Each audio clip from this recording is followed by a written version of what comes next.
കഴിഞ്ഞ ദിവസം road tar ചെയ്തതിനെ തുടർന്ന് വൈബ്രേറ്റ് മെഷീനിട്ട് അടിച്ചപ്പോൾ എൻ്റെ പേര ഞാനും എൻ്റെ കുഞ്ഞുങ്ങളും അവളും കൂടെ താമസിക്കുന്നത്. വേറെ ഞങ്ങൾക്ക് പോകാനോ കിടക്കാനോ ഒരു വഴിയില്ല. പേര ഞാൻ നോക്കി നിൽക്കുമ്പോഴാണ് പേര ഉരുള് പിടിച്ച് താഴ്ത്തി വീണത്. ഞങ്ങൾക്ക് വേറെ പോകാനും കിടക്കാനും ഒരു ഇടമില്ല. മെമ്പർമാർ വന്നപ്പോൾ പറഞ്ഞ് വില്ലേജിൽ കൊണ്ട് അപേക്ഷ വയ്ക്കാൻ പറഞ്ഞു. വില്ലേജിൽ കൊണ്ട് അപേക്ഷ വെച്ച് വില്ലേജ് ഓഫീസറോടും പറഞ്ഞ കാര്യങ്ങൾ. പക്ഷേ ഈ നിമിഷം വരെ 4-5 ദിവസമായിട്ട് വില്ലേജിൽ നിന്ന് ആരും ഒന്നും വലിയ തിരക്കൊന്നും ചെയ്തില്ല.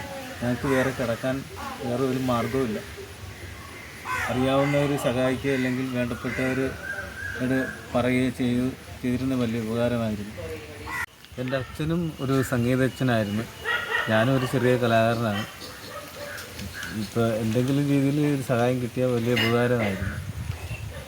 ശരി.